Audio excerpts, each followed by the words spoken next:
रख हौसला वो मंजर भी आएगा, रख हौसला वो मंजर भी आएगा, प्यासे के पास चल के समंदर भी आएगा। थक कर मत बेटे मंजिल के मुसाफिर, थक कर मत बेटे मंजिल के मुसाफिर, मंजिल भी मिलेगी और मिलने का मजा भी आएगा। सो गाइज, आज का इस वीडियो की शुरुआत एक थॉट के साथ। हेलो फ्रेंड्स, तो कैसे हैं आप लोग? आशा करते हैं कि अच्छे हैं दोस्तों। आपकी तैयारी एकदम जबरदस्त चल रही है। सो गाइज, आज के इस वीडियो में आप लोग इन 5 टॉपिकों के बारे में जानने वाले हैं। हालांकि हम लोग पहले इन 4 टॉपिकों के बारे में बात कर चुके हैं पहले वाले वीडियो में। अगर आप लोग नहीं देखे हैं तो डिस्क्रिप्शन में लिंक दिया हुआ है, आप लोग जाइए और पहले उसको देख के आइए। तो आज का वीडियो का जो मेन टॉपिक है गाइज की टेस्ट देने के बाद टेस्ट का एनालिसिस कैसे करते हैं। आज की इस वीडियो को देखने के बाद आप लोग का टेस्ट में इंप्रूवमेंट होना कंफर्म है गाइज, तय है गाइज। तो चलिए गाइज, वीडियो को शुरू करते हैं। गाइज, वीडियो को शुरू करने से पहले एक बात यार, आप लोग वीडियो देखते हैं बट चैनल को सब्सक्राइब नहीं करते, वीडियो को लाइक नहीं करते, पहले कीजिए, उसी के बाद वीडियो शुरू करेंगे। कर दिए तो ठीक है। चलिए गाइज, अभी वीडियो को शुरू करते हैं। और हाँ गाइज, बेल आइकन को भी प्रेस कर लीजिए ताकि मेरे द्वारा अपलोड किया गया सारा वीडियो सबसे पहले आप तक पहुंचे। चलिए वीडियो को शुरू करते हैं। तो चलिए गाइज, टॉपिक को स्टार्ट करते हैं। तो गाइज, मैं सबसे पहले बता दूं कि उन 4 टॉपिकों में थोड़ा हल्का हल्का डिस्कस कर लेते हैं ताकि जो नहीं देखें उनका भी हो जाए और जो देखें उनका रिवीजन हो जाए। तो चलिए गाइज, जो आज का टॉपिक नंबर 1 है वो है कि टेस्ट क्या है। तो गाइज, टेस्ट एक प्रकार का एग्जाम है। आपको एक घर में पहले ही एग्जाम की तरह माहौल बना के टेस्ट देना है। यानी कि आपको सोचना है कि आप एग्जाम दे रहे हैं, एग्जाम के समय जैसे कोई डिस्टर्बेंस नहीं होता, कुछ भी नहीं होता, आप लोग सिर्फ एग्जाम पे ध्यान देते हैं। उसी तरह आप लोग को अपना 1.5 घंटे का समय निकाल के कहीं पे बैठ जाना है कोने में घर के, और वहाँ पर आराम से टेस्ट देना है और अपने आप को इम्प्रूवमेंट करना है। गाइज, एक्चुअली में हम लोग जब टेस्ट देते हैं तो क्या होता है, हमारा टाइम मैनेजमेंट हो जाता है। हम लोग अगर पहले टेस्ट नहीं दिए हुए रहेंगे और डायरेक्ट एग्जाम में जाएंगे तो दिक्कत क्या होगा, दिक्कत ये होगा गाइज कि हम लोग को क्वेश्चन आते हुए भी छोड़ के आना होगा। क्यों? क्योंकि हम लोग तो घर में प्रैक्टिस नहीं किए हैं 1.5 घंटा में। एक्चुअली टाइम का प्रेशर बहुत ही खतरनाक है गाइज। आप लोग जब एग्जाम देने जाएंगे तो आप लोग को आते हुए भी क्वेश्चन मतलब याद नहीं आएगा यदि आप लोग पहले ही प्रैक्टिस नहीं करते हैं। क्योंकि टाइम जब आप लोग देखते हैं ना सामने में, वहाँ पर एग्जाम जब आप लोग देते रहिएगा तो कंप्यूटर में वहाँ पे स्क्रीन पे जो है टाइम शो करेगा। अगर आप लोग पहले से प्रैक्टिस नहीं रखेंगे तो आप लोग टाइम जब घटते हुए देखिएगा ना तो आपका जो दिल का धड़कन है गाइज वो धड़केगा इतना जोर से कि आप लोग का मतलब आने वाला क्वेश्चन भी आप लोग नहीं करके आ पाएंगे। इसीलिए हम लोग को टेस्ट देना जरूरी होता है। तो टेस्ट देने के लिए भी आप लोग ऐसे जगह ढूंढिए जहाँ पर आप लोग को कोई डिस्टर्बेंस नहीं करेगा। आप लोग आराम से आसानी से मतलब 1.5 घंटे का एकदम शांति माइंड से टेस्ट दीजिए। और फिर देखिए कि आप लोग जब 1-2 बार 3-4 बार दे देंगे ना तो उसके बाद आप लोग को टाइम बहुत ही आसानी लगेगा। 1.5 घंटा में आप लोग आसानी से 100 पेपर तक 2 से 3 बार रिवाइज कर सकते हैं। ठीक है गाइज, जो दूसरा टॉपिक है कि हमें टेस्ट कब देना चाहिए। एक्चुअली में गाइज, टेस्ट हम लोग को देना चाहिए तब जब हमारा सिलेबस कंप्लीट हो। लेकिन अगर आप लोग का नहीं है सिलेबस कंप्लीट और आप लोग देख के देखना चाहते हैं तो देख सकते हैं। लेकिन आप लोग वैसे में घबराइएगा नहीं, क्योंकि आप लोग सिलेबस कंप्लीट नहीं किए हैं तो आपका स्कोर कम ही आएगा। और जिसका सिलेबस कंप्लीट है उसका तो भाई नंबर इंक्रीज होगा ही, उसका अच्छा नंबर आएगा। तो गाइज, इसीलिए मैं कहना चाहता हूँ कि सबसे पहले आप लोग सिलेबस कंप्लीट कीजिए, फिर टेस्ट दीजिए, तब जाके आपका स्कोर अच्छा आएगा। और आपका स्कोर जब अच्छा आता है तो हमें अंदर से और मोटिवेशन मिलता है। बट ऐसा नहीं सोचना है कि कम आया मतलब एकदम नहीं सक रहे हैं। कम आया तो क्यों कम आया वो देखना आपको, और उस कमी को ढूंढ के आपको उसको दूर करना है ताकि आप भी उतना अच्छा स्कोर कर पाए। ठीक है गाइज। तो गाइज, जो आज का तीसरा टॉपिक है कि आपको टेस्ट कैसे और कहाँ से देना चाहिए। तो गाइज, मैं आप लोग को बता दूं, एक्चुअली में टेस्ट हम लोग को अभी आज के जो समय है सिचुएशन में हमें ऑनलाइन टेस्ट देना चाहिए। अगर आप लोग ऑफलाइन टेस्ट देते हैं तो भी ठीक है, लेकिन कोशिश करो कि ऑनलाइन टेस्ट देने का। और ऐसे भी आप लोग को टेंशन लेना नहीं है। मैंने पहले ही वीडियो में बता रखा है कि आप लोग कहाँ से फ्री में भी ऑनलाइन टेस्ट दे सकते हैं, जिसमें कुल 111 टेस्ट है जो आप लोग ग्रुप डी के लिए फ्री में दे सकते हैं। तो गाइज, ज़्यादा देर मत कीजिए, जाइए वहाँ पर और देख के देखिए और अपने आप को इम्प्रूवमेंट कीजिए। और अगर आप लोग के पास ऑफलाइन टेस्ट है यानी आप लोग पहले से ही बुक खरीद के रखे हैं तो भी दिक्कत नहीं है। आप लोग एक टाइमर सेट कर लीजिए घड़ी में या फ़ोन में। फ़ोन में तो दिया ही हुआ है, सबके पास है। तो आप लोग टाइमर सेट कर लीजिए 1.5 घंटे का, और उसके बाद आप लोग एग्ज़ाम दीजिए ताकि आपको उतने समय के अंतर्गत कितने क्वेश्चन सक रहे हैं, बना पा रहे हैं, तो आप लोग को उसमें आसानी होगा। वो भी एक ऑनलाइन टेस्ट की तरह ही होगा। ठीक है गाइज। और गाइज, जो चौथा टॉपिक है कि हम टेस्ट कैसे दें कि हमारा नेगेटिव कम से कम हो। तो गाइज, आप लोग टेस्ट देते समय एक चीज़ जरूर से ध्यान रखिएगा कि आपको लालच नहीं करना है, आपको किसी को इसको ला के दिखाना नहीं है। दिखाना तो तभी है जब आप लोग का रिजल्ट आएगा असल में रेलवे की तरफ से। तो इसमें जब आप लोग घर में प्रैक्टिस करते हुए टेस्ट दीजिएगा तो जो जिस क्वेश्चन में आप लोग को डाउट होगा उस क्वेश्चन को एकदम अटेम्प्ट नहीं करना है, आपको तुक्का नहीं मारना है। तुक्का मारिएगा गलत होगा। मैंने बहुत सारा टेस्ट दिया है जिसमें मैंने पहले लालच करता था, जिस कारण से मेरा क्वेश्चन में बहुत नेगेटिव मार्क कट जाता था, जिस कारण से मेरा रो मार्क बहुत कम बनता था। तो इसीलिए गाइज मैं आप लोग को यही सलाह देना चाहूँगा कि आप लोग टेस्ट देते समय अपने आप में इतना कोशिश करो कि जितना क्वेश्चन बना रहे हो, भले ही 50 बनाओ, 40 बनाओ, 60 बनाओ, जितना भी बनाना है 100% एक्यूरेसी के साथ बनाओ। यानी कि आप लोग को जिस क्वेश्चन में डाउट है उसको एकदम से क्लिक करना ही नहीं है, उसको स्किप कर देना है गाइज। तो इस तरीके से आप लोग जो है नेगेटिव से बच सकते हैं। और जो गाइज हम लोग का 5वां टॉपिक है और आज का मेन टॉपिक है, उसके बारे में अभी हम लोग बात करेंगे। सो गाइज आज का जो 5वां और सबसे लास्ट टॉपिक है गाइज, सबसे इम्पोर्टेंट टॉपिक, कि टेस्ट का क्या एनालिसिस हमें करना चाहिए, क्या टेस्ट देने के बाद हमें एनालिसिस करना चाहिए या नहीं। तो गाइज मैं बताऊंगा कि टेस्ट के बाद आप लोग को एनालिसिस करना चाहिए और कैसे करना चाहिए। तो गाइज मैं बता दूं कि बहुत सारे भाई लोग मेरे हैं जो कि टेस्ट तो देते हैं बट टेस्ट का एनालिसिस नहीं करते, इसीलिए इम्प्रूवमेंट नहीं होता स्कोर में। आप लोग 1 टेस्ट, 2 टेस्ट, 3 से टेस्ट ऐसे टेस्ट देते रहते हैं, बट आप लोग का नंबर में इंक्रीमेंट इसलिए नहीं होता क्योंकि आप लोग अच्छे तरीके से टेस्ट का एनालाइज नहीं करते हैं। अगर आप लोग एनालिसिस करेंगे तो आप लोग को टेस्ट देते समय कोई परेशानी नहीं होगी, आप लोग आसानी से उस टाइप के क्वेश्चन को अटेम्प्ट कर सकते हैं। तो गाइज ज़्यादा देर नहीं करते हुए चलिए टेस्ट में कैसे एनालिसिस करना है टेस्ट देने के बाद शुरू करते हैं। आप लोग स्क्रीन पर देखिए, जैसे कि गाइज आप लोग देख सकते हैं स्क्रीन पर कि ये वाला जो टेस्ट मैंने दिया था पहले ही, इसका मैं आज एनालिसिस करके आप लोग को बता रहा हूँ। जैसे यहाँ पर क्वेश्चन है कि युवा गणितज्ञों के लिए 2021 के रामानुजन पुरस्कार से किसे सम्मानित किया गया। तो गाइज सबसे पहले जीके का क्वेश्चन आया था। जीके का क्वेश्चन में मैं आप लोग को बता देता हूँ कि आप लोग को जीके में ज़्यादा ध्यान नहीं देना है, आप लोग को बाकी 3 सब्जेक्ट पे ज़्यादा ध्यान देना है। अगर आप लोग रेलवे ग्रुप डी की स्पेशली तैयारी कर रहे हैं, अगर आप लोग एनटीपीसी की तैयारी कर रहे हैं तो आप लोग को जीके पे ध्यान देना चाहिए। बट अगर ग्रुप डी की तैयारी कर रहे हैं तो बहुत सारे लड़का इसमें दिक्कत करते हैं। क्या दिक्कत होता है कि वो लोग ज़्यादातर जीके पे ध्यान देते हैं, जबकि जीके का 20 मार्क्स आना है, उसमें भी अगर आप लोग 100% जीके पे देते हैं तो उसमें आप लोग का 10% ही काम आएगा। इसीलिए गाइस जीके में बस उतना ही पढ़े, लिमिटेड पढ़े, कुछ इंपॉर्टेंट है बस वही सब पढ़े। जैसे यहाँ पर दिया है क्वेश्चन में कि रामानुजन पुरस्कार, तो यहाँ पर इसका जैसे मुझे उस टाइम पे पता नहीं था बट बाद में मैंने देखा इसका क्या होता है, नीना गुप्ता है। ठीक है, तो इसमें जैसे यहाँ पर बहुत सारे नीचे में इतना सारा डिटेल्स लिखा हुआ है, ये सारा चीज़ आप लोग को कुछ भी नहीं लिखना है। बस आपको क्वेश्चन का बस यही लिखना है कि रामानुजन पुरस्कार किसे दिया गया था 2021 के लिए। ठीक है, बस आपको इतना ही करना है इस क्वेश्चन के लिए। जैसे यहाँ पर पुरस्कार का क्वेश्चन आ गया तो आपको जीके में और बहुत सारे पुरस्कार का क्वेश्चन को देख लेना है। जैसे जो फिल्म जगत में पुरस्कार दिया जाता है, ऑस्कर पुरस्कार दिया जाता है, जितने भी पुरस्कार है बस उसका वही सब इम्पोर्टेंट है ज़्यादातर जीके में। जो पुरस्कार दिया हुआ है जैसे ऑस्कर पुरस्कार, तो ऑस्कर पुरस्कार कौन से पिक्चर को मिला है, कौन से एक्टर्स को मिला, कौन से एक्टर्स को मिला है, ऑस्कर पुरस्कार की शुरुआत कब से हुई है, इसका हेडक्वार्टर कहाँ है, किसके द्वारा दिया जाता है, ये सारा चीज़ इंपॉर्टेंट है गाइज। जैसे ऑस्कर के बाद और बहुत सारे नोबेल पुरस्कार हो गया, तो नोबेल पुरस्कार 2021 में 2000 किसे किसे मिला है, कुछ 6 क्षेत्र में दिया जाता है, तो कौन से क्षेत्र में, शांति में किसको मिला, विज्ञान के क्षेत्र में किसको मिला, तुम्हारा चिकित्सा के क्षेत्र में किसे मिला।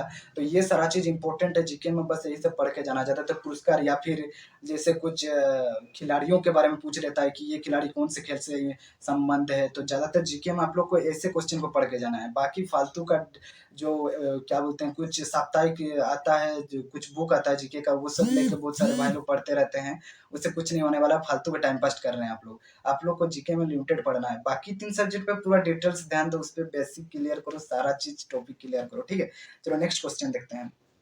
जैसे ये वाला विद्युत चैप्टर का क्वेश्चन आया, एमीटर परिपथ के साथ डैश में जुड़ा होता है। जैसे यहाँ पर समांतर दिया हुआ है, श्रेणी क्रम दिया हुआ है, तो अगर आप लोग को ये विद्युत वाला चैप्टर क्लियर है, अगर ये वाला क्वेश्चन नहीं आता था, नहीं अगर आप लोग का क्लियर होता है तो ये वाला क्वेश्चन आता है आप लोग को। जैसे एमीटर परिपथ के साथ एमीटर में श्रेणी क्रम में जुड़ा होता है। ठीक है, तो श्रेणी क्रम में जैसे जुड़ा होता है, आप लोग को श्रेणी क्रम समांतर क्रम के बारे में पता है?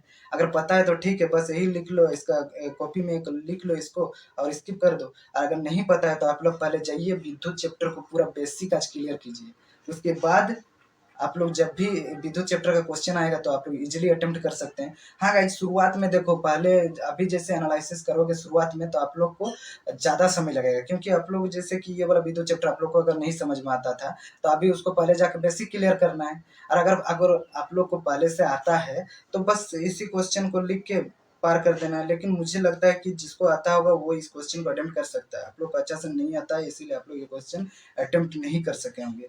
अगर समांतर क्रम श्रेणी क्रम के बारे में पूरी तरह से क्लियर है तो ठीक है, नहीं तो फिर जाओ और फिर उसका जो है यूट्यूब की मदद से, टेक्स्ट बुक की मदद से, एनसीईआरटी का जो बुक है उसकी मदद से आप लोग देख लो।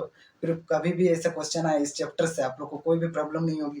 जैसे यहाँ पर एमिटर के बारे में दिया हुआ है कि ये सारा चीज़, तो आप लोग को इतना यहाँ पर अलग से आप लोग लिखोगे एमिटर के बारे में, फिर कहीं पे क्वेश्चन आ गया श्रेणी क्रम के बारे में, तो उसमें मतलब दिक्कतें आएगी, समझ में नहीं आएगा। इसीलिए सबसे पहले अगर आप लोग कोई विद्युत का क्वेश्चन आया नहीं आता है, तो अभी हमारे पास देखो एग्जाम के लिए 3 से 4 महीने समय है। आप लोग अभी जाइए और इसको पहले बेसिक क्लियर कीजिए इस चैप्टर का। यूट्यूब की मदद से अगर आप लोग घर में सेल्फ स्टडी कर रहे हैं, तो यूट्यूब की मदद से आप लोग इसको क्लियर कर लीजिए। इस टाइप का क्वेश्चन कभी भी आएगा तो आप लोग आसानी से कर सकते हैं। अब जैसे ये रीजनिंग का क्वेश्चन है गाइस, तो ये ऐसा क्वेश्चन में होता क्या है कि आप लोग को प्रैक्टिस ज़्यादा से ज़्यादा जरूरी होना रहता है। जितना आप लोग घर में प्रैक्टिस कीजिएगा इस टाइप का क्वेश्चन, एग्जाम में जब आएगा तो हम लोग के पास समय की कमी होती है, तो आप लोग उतना जल्दी अटेम्प्ट कर पाएंगे जितना आप लोग के पास प्रैक्टिस होगा। इसमें क्या है, देखो ये वाला जो है, क्या देखो 4 3 2 1 WXYZ के लिए दिया हुआ है। तो डब्ल्यू का जो होता है क्या होता है, उसका जो सारा चीज ए से जेड तक जितना भी, ए 1 में आता है, बी 2 में आता है, सी 3 में आता है, इस टाइप का आपको पूरा याद रहना चाहिए। डब्ल्यू कितने में आता है, तो फट से आप लोग को बोलना होगा 23 में आता है, बी 22 में, तो इस टाइप से, जैसे T 20 में, R 18 में, तो इस टाइप का आप लोग को याद रहना चाहिए, तब जाके आप लोग ये सारा क्वेश्चन आसानी से अटेम्प्ट कर सकते हैं। यहाँ पर जैसे आप लोग देखेंगे कि डब्ल्यू तो यहाँ पर 23 में आता है, बढ़िया 4 दिया हुआ है उसके जगह पर, भाई मेरे ये ऑपोजिट दिया हुआ है। डब्ल्यू का ऑपोजिट क्या होता है, डी होता है। डी ऑपोजिट होता है डब्ल्यू का, मतलब ABCD 13 इधर लिखेंगे, फिर 13 इधर लिखिएगा, तो वो जो डब्ल्यू का ऑपोजिट आएगा डी आएगा, डी का ऑपोजिट डब्ल्यू आएगा, इस टाइप से होता है गाइस। तो आप लोग को ये याद रखना चाहिए होता है। जैसे ऑपोजिट आप लोग ऐसे भी जान सकते हैं, मान लो कि आप लोग डी का 4 होता है, अब 4 27 कितना जोड़े तो होगा, तो 23 जोड़ने से होगा, यानी कि 23 उसका ऑपोजिट है। तो इस टाइप का गाइज अगर आप लोग घर में प्रैक्टिस करेंगे तो आसानी से जब भी क्वेश्चन में आए तो इजीली आप लोग बना सकते हैं।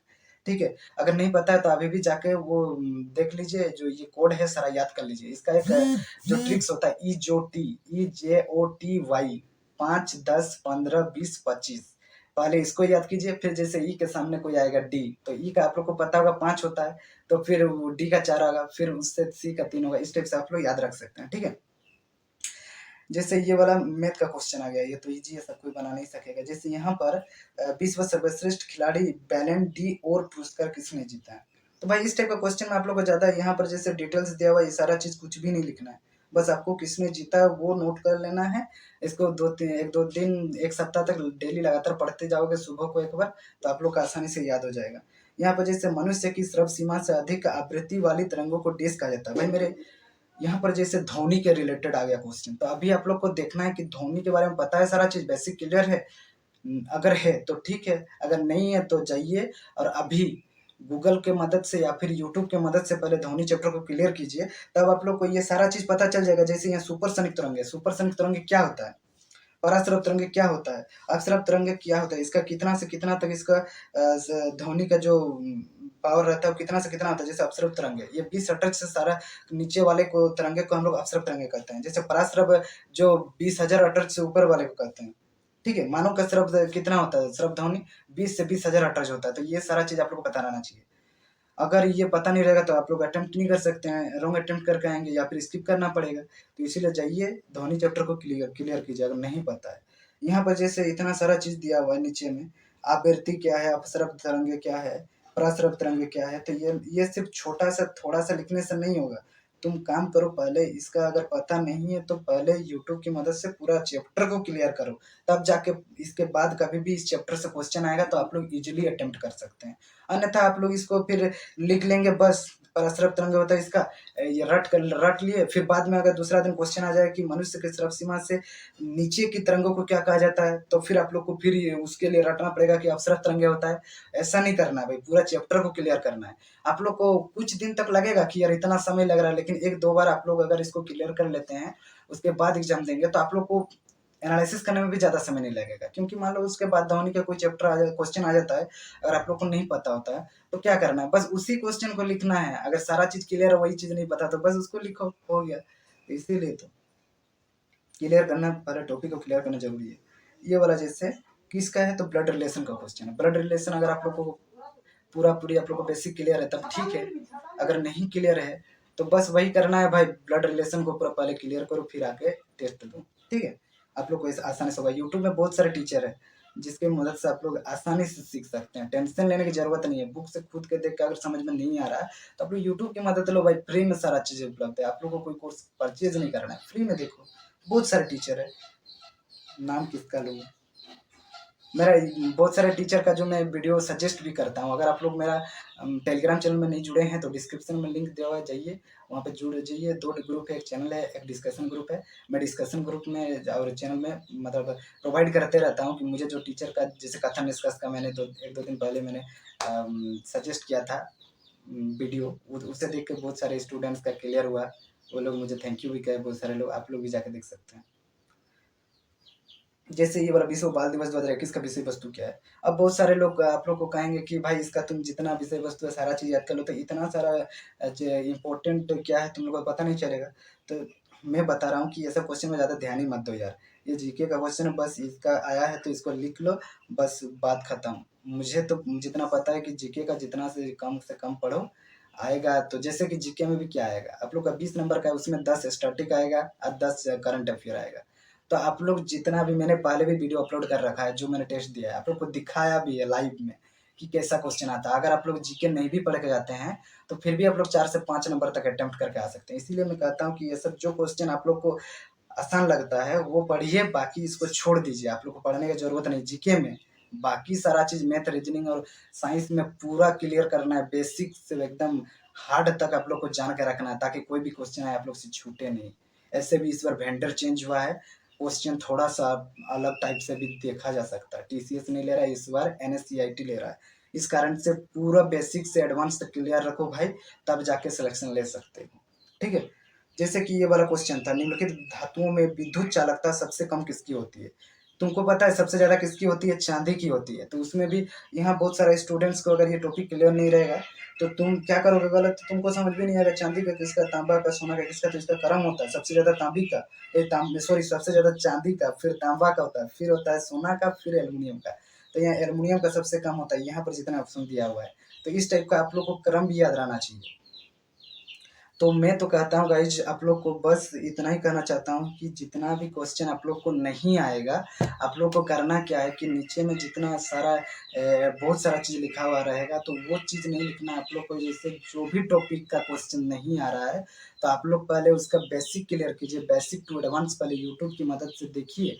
भले ही आप लोग एक सप्ताह में एक ही टेस्ट दीजिए, आप लोग टेस्ट का एनालिसिस करने में डेली भी अगर 1.5 से 2 घंटा टाइम दीजिए। एक दिन में नहीं हो रहा तो 2 से 3 दिन एक ही जो टेस्ट है उसको एनालिसिस करिए, क्योंकि शुरुआत में आप लोग को करना ही पड़ेगा, क्योंकि आप लोग को क्लियर नहीं है सब्जेक्ट का जो टॉपिक है। एक बार क्लियर हो जाने के बाद आप लोग टेस्ट दीजिएगा तो आप लोग को ज़्यादा समय नहीं लगेगा। जैसे मुझे भी पहले लग रहा था, बहुत टाइम लग रहा था। मैंने एक टेस्ट का कम से कम 2 से 3 दिन तक भी एनालिसिस करता था, यानी कि पूरा उसी का नहीं करता था, बाकी सारा चीज़ भी पढ़ना रहता था रूटीन वाइज। बाकी इसके लिए भी समय 1 से 2 घंटा देता था। लेकिन अभी क्या होता है कि जैसे मैं टेस्ट देता हूँ तो मुझे आज टेस्ट दिया तो मैं 1 घंटे के अंतर्गत सारा एनालिसिस कर सकता हूँ, क्योंकि 1-2 क्वेश्चन मान लो कि आ गया किसी चैप्टर का तो वो मुझे नहीं पता रहता, तो मैं बस उसको लिख लेता हूँ। उसके नीचे कुछ यदि मेन डिटेल्स दिया हुआ रहता तो मैं उसको लिख लेता हूँ, बस बात खत्म, मुझे चैप्टर क्लियर है। अगर चैप्टर क्लियर नहीं रहता तो फिर मुझे अभी वही फिर देखना पड़ता, बेसिक समय लगता। तो इसीलिए गाइज मैं कंक्लूजन के आधार पर आप लोग को कहना चाहता हूँ कि बस आप लोग एक काम कीजिए, जो भी क्वेश्चन नहीं आता है उसको आप लोग पहले बेसिक क्लियर कीजिए। हाँ, अब बहुत सारा क्वेश्चन ऐसा भी होता है जैसे गलत करके मैंने आया था, कैलकुलेशन का समय गलत हो जाता है। जैसे मैथ का क्वेश्चन जैसे मैंने गलत कर के आया था, यहाँ पर नहीं है। हाँ, ये वाला क्वेश्चन गाइज, जैसे ये वाला क्वेश्चन उस टाइम पे पता नहीं टाइम के चलते न किस चलते पता नहीं, इसमें देखो मैंने उस टाइम पे प्रेशर इतना रहता है ना गाइज कि शुरुआत में मैं दे रहा था, ये वाला जो लेटेस्ट टेस्ट है 3 नंबर का है, उस टाइम मैं शुरू दे रहा था ना, 9 मिनट समय लगा है। देखो इस क्वेश्चन में मैंने 9 मिनट समय दिया है, उसके बाद भी मेरा इसमें 72 स्कोर आया है। तो गाइज मैं आप लोग को बता दूं कि इस टाइप का क्वेश्चन जैसे उस टाइम क्या हुआ था कि शायद एक बार आप लोग का होता क्या है कि एग्जाम के टाइम में अगर यदि माइंड डिस्टर्बेंस हो गया ना तो क्वेश्चन आते हुए आप लोग नहीं बनता है। तो इसीलिए गाइज ये वाला क्वेश्चन मेरा नहीं बना था, बट मैंने घर में आके बनाया तो मेरा बन गया। परसेंटेज टॉपिक एक्चुअली जो लाभ हानि का ये सब मुझे क्लियर है, बट उस टाइम शुरू दे रहा था, टाइम के चलते मुझे बहुत प्रेशर हो रहा था माइंड में, जिस कारण से मैं ये क्वेश्चन को गलत कराया था। तो आप लोग को अगर मान लो मैथ का भी कोई चैप्टर नहीं पता है, मैथ का कोई चैप्टर नहीं पता है और आप लोग उसका जैसे क्वेश्चन आ गया तो आप लोग को टेंशन नहीं लेना भाई, अभी एग्जाम थोड़ी दे रहे हो, अभी तो घर में टेस्ट दे रहे हो। तो जो क्वेश्चन नहीं आया वो वाले चैप्टर को जाके यूट्यूब की मदद से या फिर टेक्स्ट बुक जो भी है आपको पास उसके मदद से पहले देखो, उसको क्लियर करो। नेक्स्ट टाइम जैसे वो क्वेश्चन आए तो आप लोग से छूटना नहीं चाहिए, इस टाइप का सोच लो। आज जैसे टेस्ट दे रहे हो तुमको टेंशन नहीं लेना है, नहीं सक रहे हो मत बनाओ, तुम नहीं सक रहे हो मत बनाओ, लेकिन इसके बाद से जैसे ये क्वेश्चन आए तो गलत नहीं होना चाहिए। भाई मेरे देखो, हमारा जो ग्रुप डी का एग्जाम होता है इसमें कुल 100 नंबर का एग्जाम होगा, जिसमें 4 सब्जेक्ट है, ठीक है, 4 सब्जेक्ट है भाई, ठीक है। तो 4 सब्जेक्ट में जैसे रीजनिंग है 30 नंबर का, जैसे साइंस है 25 नंबर का, जैसे जीके है 20 नंबर का, जैसे मैथ है 25 नंबर का। भाई मेरे जीके को हटा दो फिर भी 80 नंबर बच रहा है। 80 में अगर तुम लोग 65 या 70 भी लाते हो ना भाई तो भी बहुत है। जीके से तुम्हारा 5 नंबर कन्फर्म है, मैं बता दे रहा हूँ 5 नंबर कन्फर्म है। तुम पढ़ के जाओ नहीं जाओ तुम सको, इतना इजी क्वेश्चन आता है। भाई मैं बता दूं, जैसे अभी साइंस है उसका 25 है, तुमको सोचना नहीं है कि तुमको 25 बनाना है, क्योंकि तुम जिस दिन सोच लिया कि तुमको 25 बनाना है उस दिन तुम डूब गया। तुमको 25 नहीं बनाना है, तुमको 20 क्वेश्चन बनाना है। 5 क्वेश्चन हार्ड आएगा, छोड़ दो, क्या दिक्कत है। 20 क्वेश्चन में 5 में से तुम ये 25 में से 5 छोड़ दो, 20 बनाओ, ठीक है। अब जैसे रीजनिंग का 30 क्वेश्चन है, 5 तुमको एक्स्ट्रा में रखना है। सक रहे तो ठीक है, नहीं सक रहे तो 5 हटा दो, 25 तुमको करना ही है, 45 हो गया। भी मैथ में भी 25 क्वेश्चन है, उसमें से आप लोग को नहीं सोचना है कि मुझे 25 ही बना के आना है, उसमें तुम भाई 22 बना के आओ ना, 3 क्वेश्चन छोड़ दो। अरे भाई छोड़ो, 5 क्वेश्चन छोड़ दो, 20 ही बना के आओ। तो कितना हुआ, उधर 45 हुआ था, इधर भी 65 हो गया ना, 65 हो गया। ऐसा नहीं कि आप लोग साइंस में 25 में से 5 ही छोड़ देंगे, हो सकता है आ गया तो और 1-2 बनेगा। रीजनिंग में भी आप लोग का 30 से 5 ही छोड़ना जरूरी थोड़ी है, आ जाएगा तो 1-2 उसमें भी बन जाएगा। तो इस प्रकार से जो है जीके भी है, जीके भी आप लोग आसानी से कम 4-5 क्वेश्चन बना सकते हैं। तो इस टाइप का अगर आप लोग 70 के 70 100% एक्यूरेसी के साथ अगर आप लोग बना देते हैं गाइज, तो मैं कंफर्म के साथ कह सकता हूँ कि आप लोग का सिलेक्शन कोई रोक नहीं सकता। 70 अगर आप लोग रो मार्क ले आते हैं गाइज, पिछले बार में जो 80 हाईएस्ट कटअप गया था कोलकाता जोन का 82 गया था। तो 82 ऐसे नहीं गया था भाई, वो लोग का रो मार्क कितना था, अरे भाई कम से कम किसी किसी लड़का का 20 से 30 नंबर तक बढ़ा था। तो मान लो उसका चलो 20 से बढ़ा था, 20 से बढ़ा था, छोड़ो 15 बढ़ा था, तो कितना लाया था भाई, 65 लाया था, 65 70 80। तो इस टाइप से अगर आप लोग 70 रो मार्क ले आते हैं तो कोई दिक्कत नहीं होगा। आप लोग शांति माइंड से आराम से पढ़िए, अभी समय है 3-4 महीना, जो भी टॉपिक नहीं आ रहा उसको क्लियर करके रखिए अभी।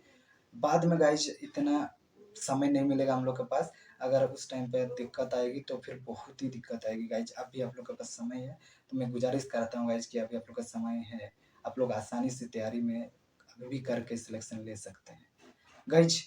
तो चलिए आज के वीडियो बस इतना ही करते हैं।